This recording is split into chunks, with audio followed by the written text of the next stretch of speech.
All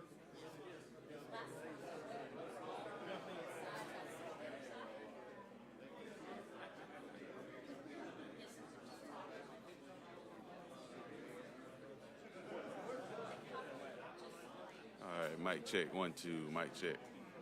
Mic check. One. Everybody good? Anybody need a white shirt? No.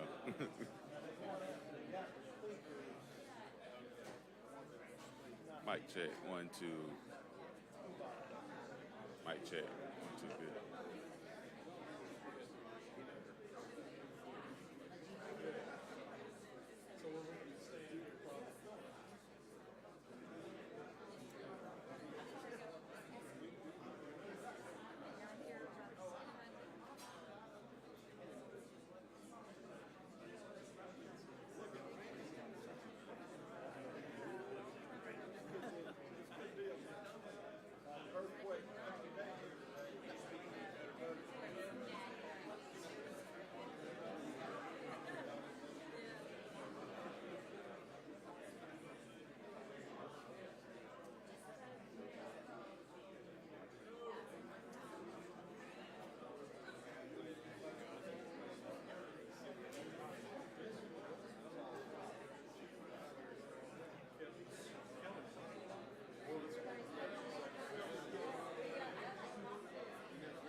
Test, 1, 2, test, test. Mic check, mic check.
hit a perfect spot.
I mean, did you need? No, three short pages. Just messing with you.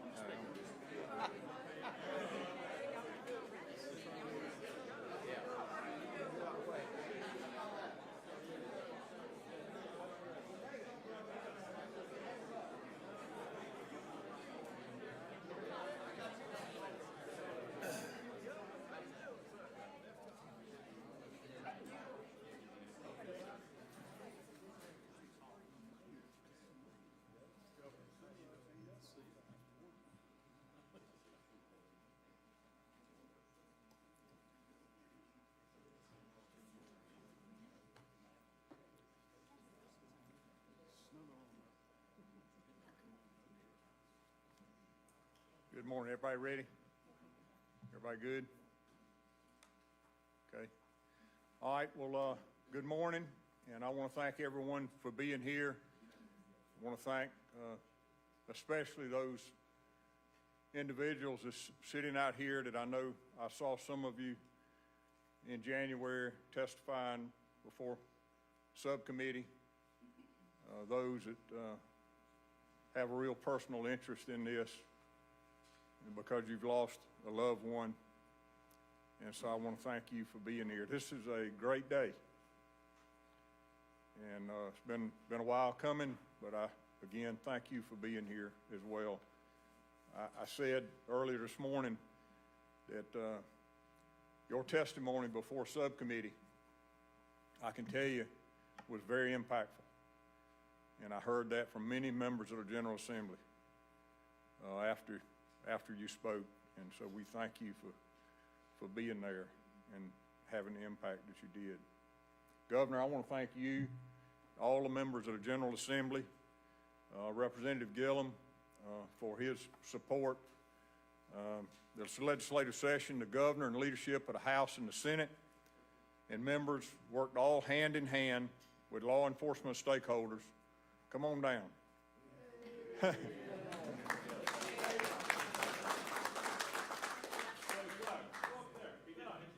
on. I just spoke your name. So they worked hand in hand with law enforcement stakeholders to pass strong legislation that will hold high-level drug dealers accountable. Fentanyl continues to pour across our border and into South Carolina at a rate that we've never seen before.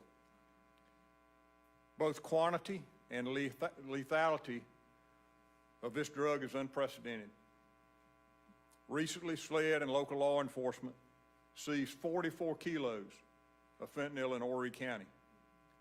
That is enough to kill our state's population 4 times over. Just yesterday, we, along with local law enforcement, seized another approximately 200 grams in Aiken County. Again, enough to kill 100,000 people.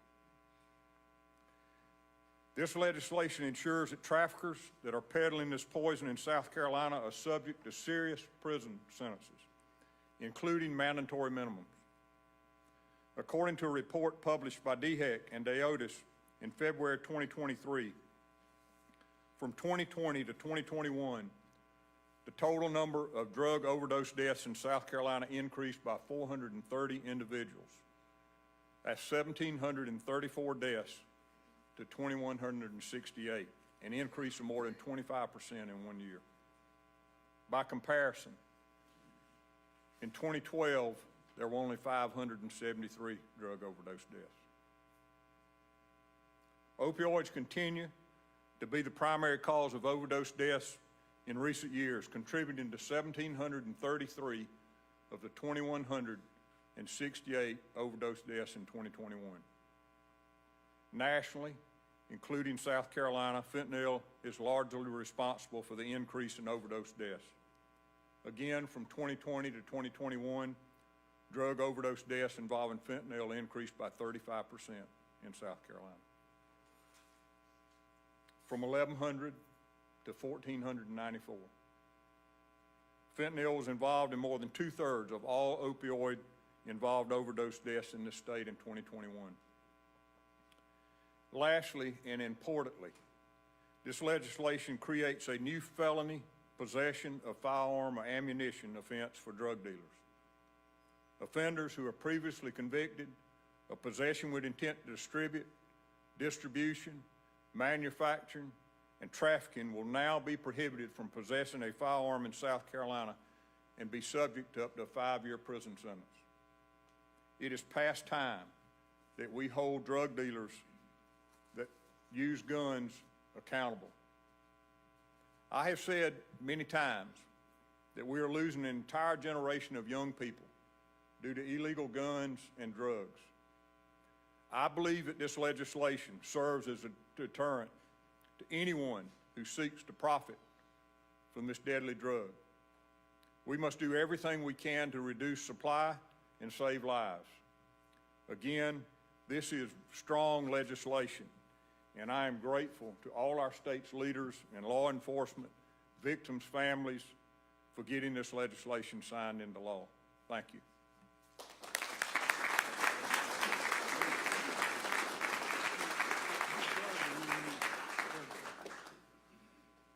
Ladies and gentlemen, Luke Rankin on behalf of the Senate Judiciary, and I just want to echo the comments made by our Chief Law Enforcement Officer of this state. This is a tipping of the hat to those of you who have suffered, those of you who are here on behalf of others who have suffered, and it is high time our state has recognized the call of our citizens as well as law enforcement. And the last point that Chief Hill made is one of the most important. If we in the General Assembly will listen to what law enforcement asks for and wants, just like fentanyl, we are doing justice by our people and for our state. And so, Representative Gillum, I'm turning it over to you as the chief sponsor, and thank you for your effort and the loss that you suffered in your own family.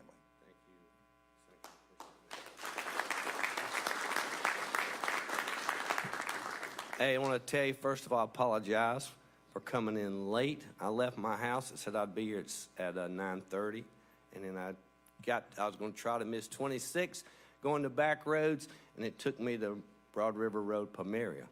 And then I had to get back on 26, and then I got stuck in traffic. but I am glad I'm here. Thank you, Governor. Thank you for all y'all that have come. Just to tell you a quick story, I won't be long, about how this come to be. We all seen in the newspapers, on the news, reading about it, about fentanyl killing our people. And I said, we're going to do something. And I called Chief Kill. I said, Chief, this is my intent. I'm going to put in a bill to try our best to stop as much as we can of fentanyl trafficking. I said, would you like to participate? He said, absolutely. I told him when our legislative council was going to sit down and try to draft this bill, he sent not one, not two, but 3 agents. He sent Major Frank O'Neill, Wendy Bell, Captain Wendy Bell, and Ryan Alf, and they sat down with legislative council, done us very well. Samantha Allen, Zeb Williams, and Elizabeth Taylor, they really done good helping us draft a solid, firm bill. And that's what we come out of this with. So I sat down with some of our representatives. If you'll see behind me, we had almost 50 co-sponsors on this bill just from the House of Representatives. And I'm proud of them, and thank y'all all for being here. So I sat down, Representative Pope and Representative Wooten had put in a bill too, so we sat down together, put 3 together basically, made the best one we could for our state and our people that will have teeth when it comes to taking a bite out of the traffickers. And I appreciate all of y'all that come and testified in our subcommittee meetings. That meant a lot, and it was an impact on the people of our subcommittee. Jeff Johnson, Weston Newton, they fought this bill through the committees. We got it to the floor and passed it. The Senate tagged on to the additional gun and ammo charges at the end. It took a team, even from our 16th solicitor, Kevin Brackett, and his team, helping us to get all this done, folks. It took a team effort. And I'm telling you, I was very proud when it come through and passed the House and the Senate, because I knowed our governor was going to sign that. You know, it takes a team. Thank y'all for being here and letting us represent our people and what we done. I think, too, it's going to take a bite out of this. We had our Police Chiefs Association, J.J. Jones, Jared Bruder from the Sheriff's Association. It took all of us, folks, and everybody played a part in that, so it ain't just one person. It was a team, and I appreciate y'all all for being here, and thank you for letting me say something. Governor, thank you.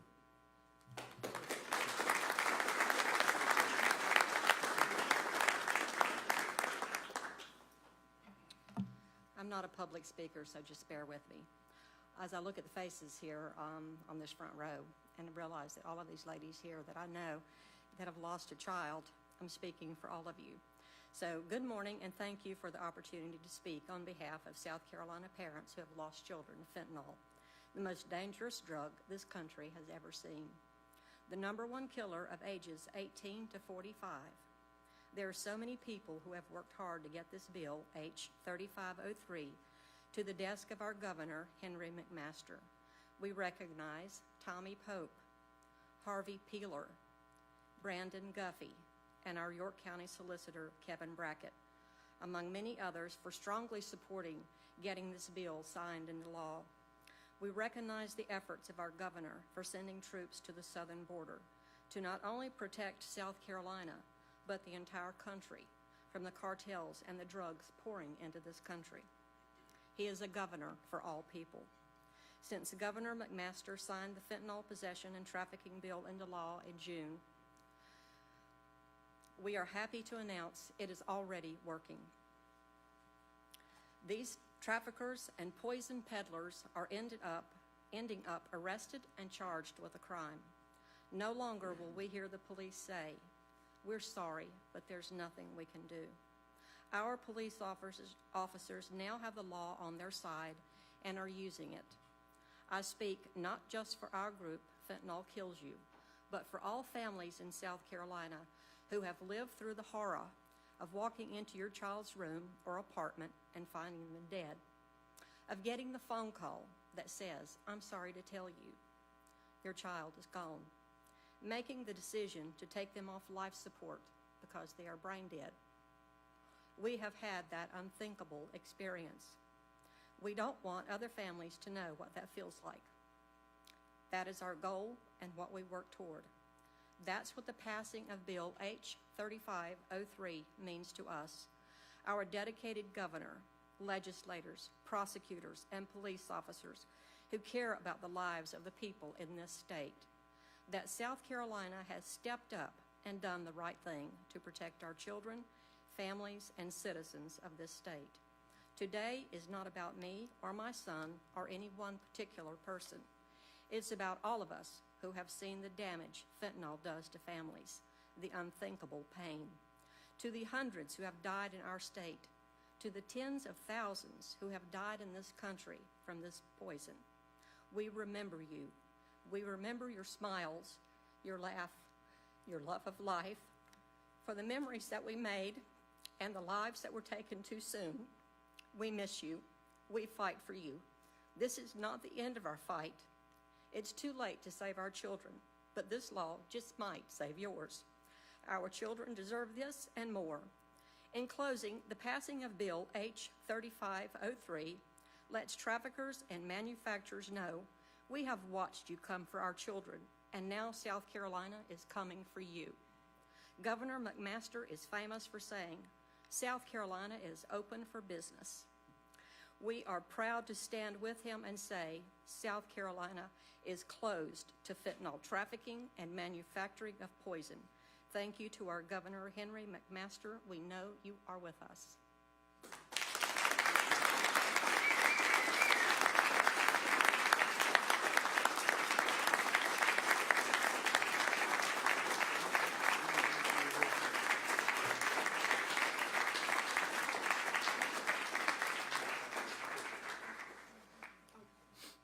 When people ask me why I'm so passionate about topics like fentanyl, I think of people like Patty and her husband David, who's back in the corner, and all the folks sitting down here on the front row wearing their T-shirts. These are the people that we meet every day in our offices, me, my colleagues, a couple of whom are here, Solicitor Wilson, Solicitor Stone, law enforcement officers across the state. We meet the best people under the very worst circumstances, and we feel helpless. When all we can do to a guy caught with 30 kilos of fentanyl is say, you're facing 0 to 15 years, you'll be eligible for parole in about 3. Enough fentanyl to kill everybody in the state. That's why we do the things we do. And I'm so grateful that the General Assembly stood up this year and said enough is enough. I'm grateful for the leadership shown by Representative Gilliam, Tommy, the York County delegation, who I deal with the most. These are the folks that I talk to. Heath is here somewhere, behind me, I guess. There he is, Heath Sessions.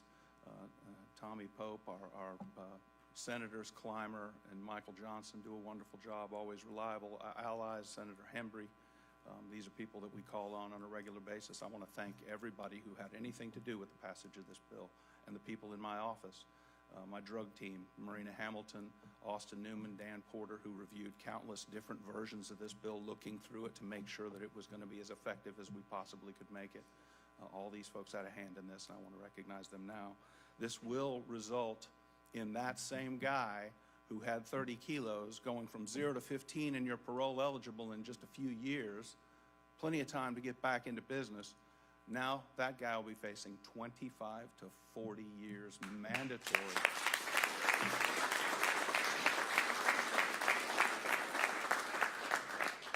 No parole. You go do that time and let your sentence and the time you spend in our Department of Correction serve as a stark warning to anybody else who might want to come here and peddle this filth. It is a huge move forward for us, and I'm so grateful. But I will say that it's the first thing that we need to do, but not the last. You saw Patty. If you knew these people like I know them, you would know these are good people, good families that raised good kids that somehow got off the tracks, and this resulted in their untimely death. We need to do better by the people who are addicted to this stuff too. We need to provide quality rehabilitation opportunities for them. There's 2 things an addict needs to overcome their addiction: meaningful access, or access to meaningful rehabilitation, and the second thing is the motivation to embrace recovery. And the motivation comes for too many people who are arrested from knowing that if you don't embrace recovery, you could go to jail. And you will go to jail. That needs to be a reality. I forget who said it in the subcommittee meeting in the House.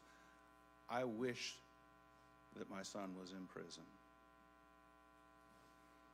I wish that he was in prison because at least I could go visit him there. I can't do that now. There's so many people out there who can turn their lives around and will turn their lives around if we give them the opportunity to do it. I'm pleased to say that the solicitors just met last week, and we've been talking to law enforcement, who also recognizes we're not going to lock our way out of this problem. We've already begun discussions with folks in the General Assembly to get some meaningful reform for drug court, forcing people to embrace recovery, giving them the option of rehabilitation or real prison time. That's the thing that drives people into recovery. That's the thing that makes them. We can't just keep putting people on probation.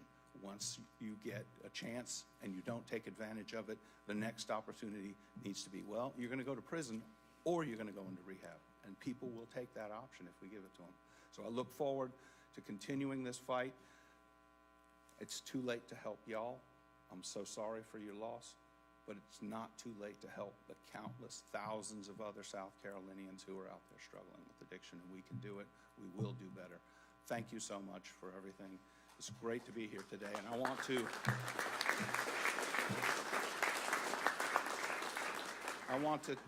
it's my privilege and my honor, since I'm the penultimate speaker, I get to introduce the best governor in the best state, a man who understands the needs of public safety because he has deep roots in public safety. This was the first U.S. attorney appointed by President Ronald Reagan back in 1981.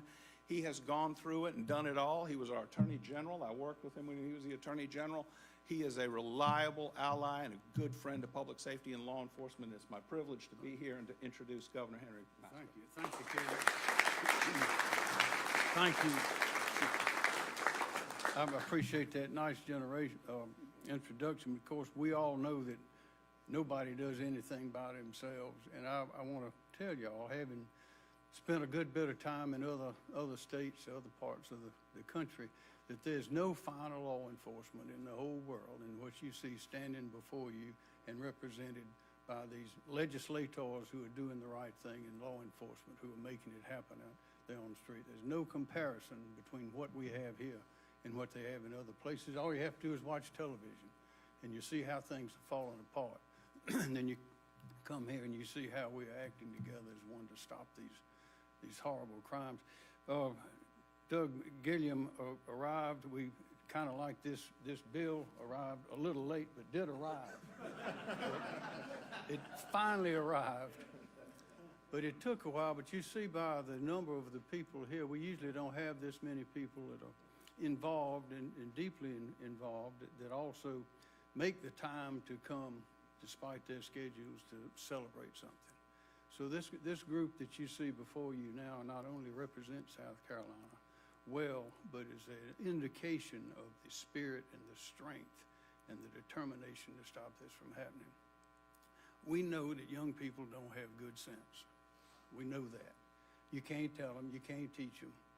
Everybody gets into trouble, it seems. And recently there's been scientific evidence about the formation of the frontal lobe in the brain and all that. It has a judge. So we can't stop them. But one thing that we must do is stop those who would prey upon them. And that is why we're here today.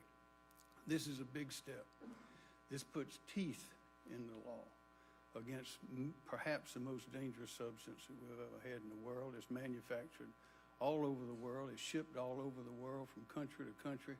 They say the drug trade of all drugs, not just fentanyl today, is about 1% of the gross domestic product of the whole world. And drug business is big business, and it's illegal drugs that are that big, and they're everywhere. So what we must do is stake our claim, plant our flag in South Carolina, and tell these criminals that if they come in here, they will be in for the experience of their lives. And that's what we're doing today, adding one more strong pillar in our fight for the safety of our people. But I often have the opportunity to refer to businesses from around the world that want to invest hundreds of millions and billions of dollars in our people in our state. It's always because of the people. So our job is to see that those people are educated and that they're safe, that the businesses are safe, and we can keep those people safe so they can grow up, so they can get educated, they appreciate the great beauty of our state and live long, happy lives, and make the parents and all their relatives happy. But we see we have that opportunity.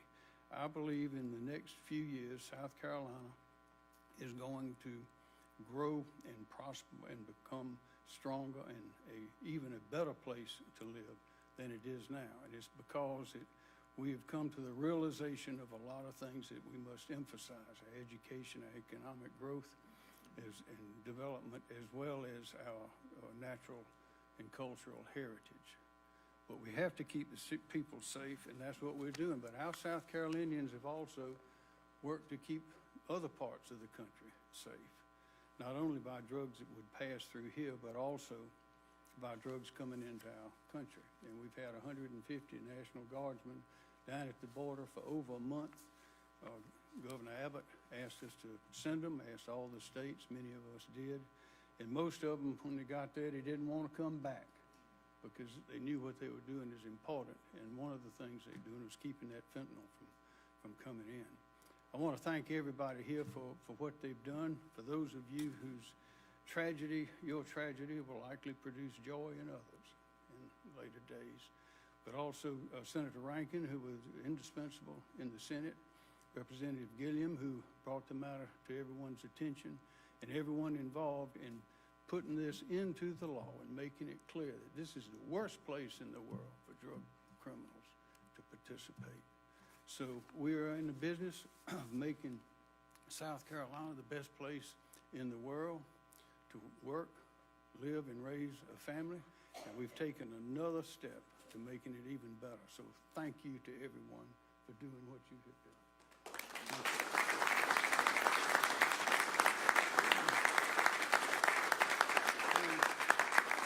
And now, if anyone has any questions, now's the time. Senior Correspondent Joe Bustos. Chief Gill, you mentioned some of the bigger cases, 44 kilos, Florida County, Lancaster. How many cases a year do you normally see, fentanyl-related cases? How often? How many a year? How often? I don't know a total, but I mean, we're seeing them every week. I mean, it's common that we're seeing them every week. Is the fentanyl unknown to the people that are taking it, or is it kind of being manufactured by producers unknowingly? How is it getting into the store? Well, both. I mean, there are cases where drug dealers are selling one drug, or they say it's one drug, and it has fentanyl in it. And then there are cases where individuals are continuing to look for something stronger to get more of a high, and they take that chance on thinking that they'll get a dose that's not lethal. And why is fentanyl so deadly? How does it kind of impact the body? Well, I was reading, it was created, I think, back in 1959 as a intravenous anesthetic, and it was to be used in surgical, in surgery. And so it's not designed to be used, by individuals out on the street or taking it in their home. I mean, that was not what it was designed for. And so it's just, again, it's a very strong drug. It's 50 times more powerful than heroin, 100 times more powerful than morphine. And so that's what you're dealing with. Do you know how many people have been charged with this statute? I do not know that at this time, no, sir. Has anyone been charged? I'm sure that there have been. Yes, we've had several charged in York County. We signed it into law about 15 minutes after it passed, I think, Friday afternoon. I have something to say. I lost my daughter in 2017, Isabella. Izzy's Army, and I did a South Carolina drug-induced homicide. This is my daughter, okay? So I know, I've been around the block a while, and I've seen what happened pre-pandemic, so I know a lot of these families came after me. Illicit fentanyl is what we're talking about. We're not talking about pharmaceutical fentanyl. There's a big difference. The illicit fentanyl is being manufactured in China and in Mexico, and it's coming across our borders. We need to secure our borders. We need to secure our ports. South Carolina is a big port city. Our ports are wide open, Governor. We need to do something down there too. We've got all this opioid money coming in. We need to secure Charleston ports. The illicit fentanyl is found in everything from pills to marijuana that has been spray laced, cocaine, you name it. Every street drug out there now has fentanyl in it. Illicit fentanyl, not pharmaceutical fentanyl. Big difference. Okay, Izzy's Army, I'm proud and I'm strong.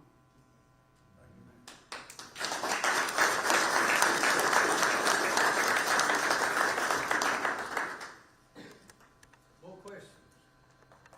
Comments? Yes, ma'am. I can come again if you want. I already forgot your name. I know you had talked, right. I know you had talked about how many of us would love to rather have our kids in jail. I am one of those, because I would rather my son be alive. And I know you want to, and a drug court is a wonderful thing. I went to school for social work, and my social work professor was very involved in drug court for Aiken County, and it is an awesome thing to have.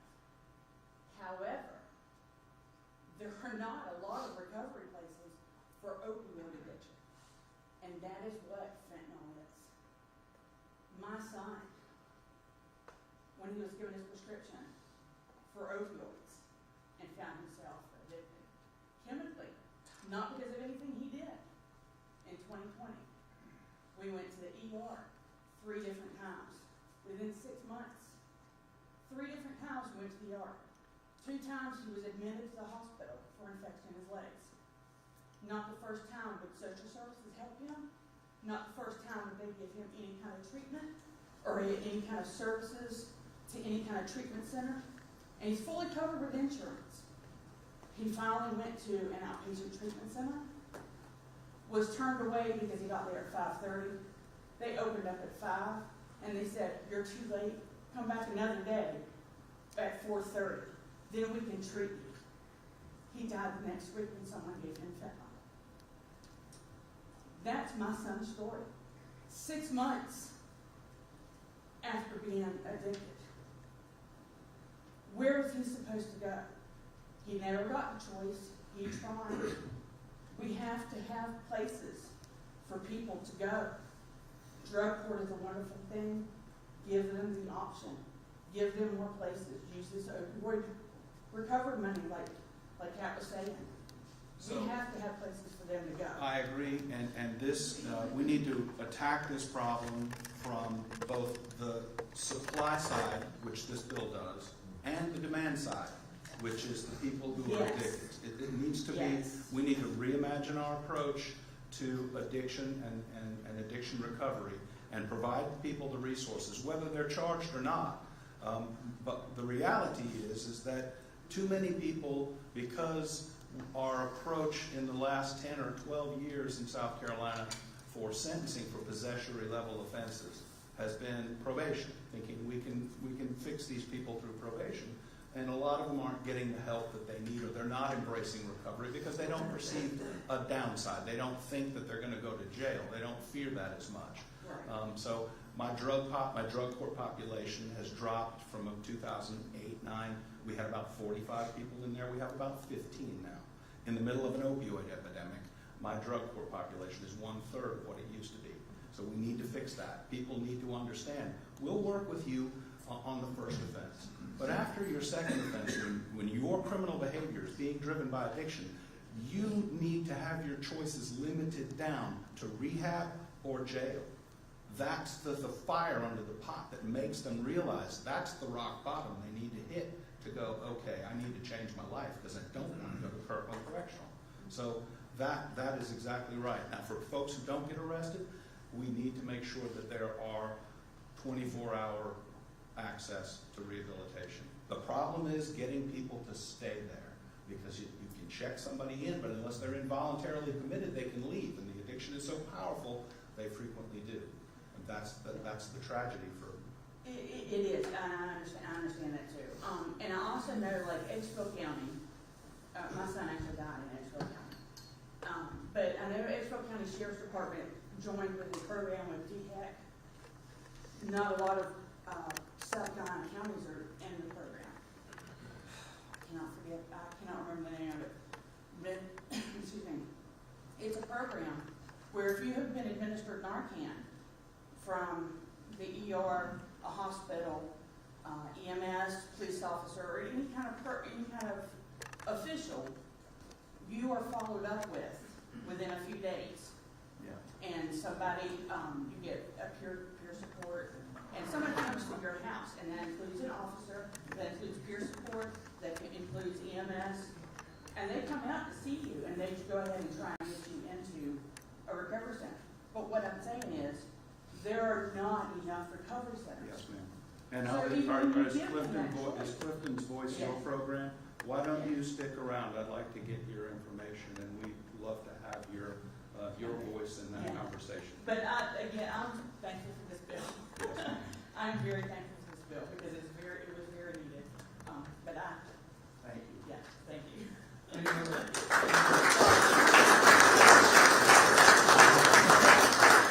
Press, any more questions? Yes, sir.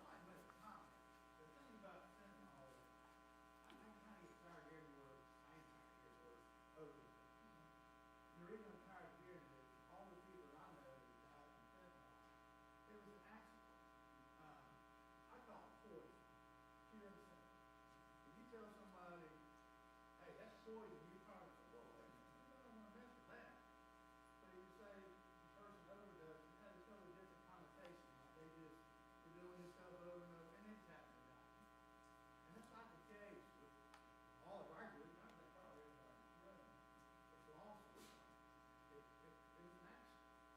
It's no different than the revolver you hand with one bullet, and you have to use bullets. So I look at it as poison. Absolutely. Yes, sir. It's killing people every day. Yes, sir. And this is the deal, if y'all, and I believe Chief Kill probably spoke about this. One of my points that I was going to climb the hill for, because I read it and seen it every day on the TV and in the news, it was, it ain't just the fentanyl that's in the drug now, because they are taking pill presses and pressing them into other drugs, and they are getting something that don't realize they have, and it is killing them. And that's why we was going to take the total weight, not just how much fentanyl's in it, but the total weight of that pill, and they will be held responsible if they do lace those drugs and someone takes them thinking it is something else. That is exactly the reason why that is in there. Thank you. I agree with you, sir.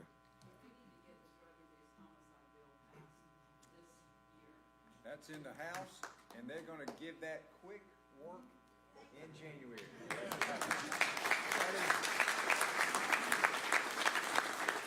That is S1 that the Senate passed, and I have good faith and confidence that that'll be action one by the House. We will be there to see you. Very good. We will all be there again. You're gonna need 2 days at least for our testimony. We're going to be waiting to see. We're looking forward to it. Yes, ma'am. I know we're taking more time than we would like, but I just want to throw out with the drug court, let's make sure too that you can go to drug court if you're under some medically prescribed medications for addiction.